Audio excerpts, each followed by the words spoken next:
Simple future tense 簡單未來式。The simple future refers to a time later than now and expresses facts or certainty.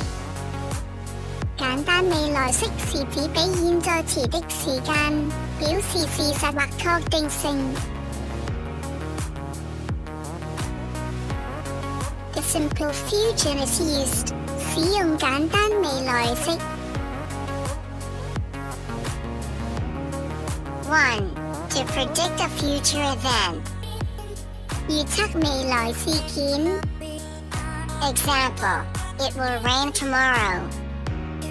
明天會下雨。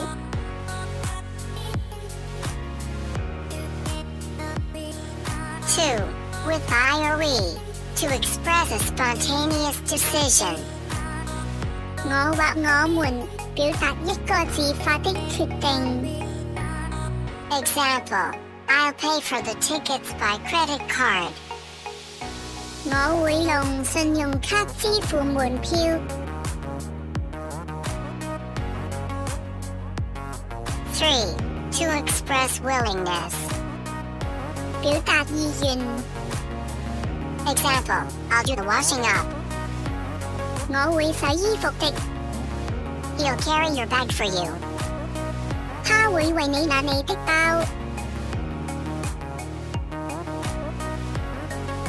4. In the negative form, to express unwillingness. 在唔開心下，表達不願意。Example: The baby will not drink his soup. 嬰兒不會喝湯。5. With I in the interrogative form using shall, to make an offer.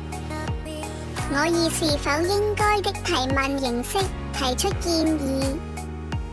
Example: Shall I open the window? 我應該打開窗戶嗎？6. With we in the interrogative form using shall, to make a suggestion. 我們用是否應該的提問形式提出一個建議。Example: Shall we go to the cinema tonight? 我們今晚去睇電影好嗎？7. With I in the interrogative form using shall, to ask for advice or instructions. 我以是否應該的提問形式徵求意見或指示。Example: What shall I tell my dad about my quiz mark?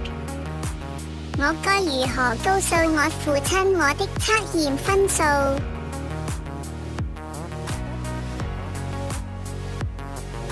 ？8.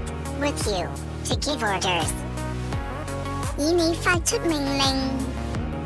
Example: You will do exactly as I say. 你會照我的說話做。9.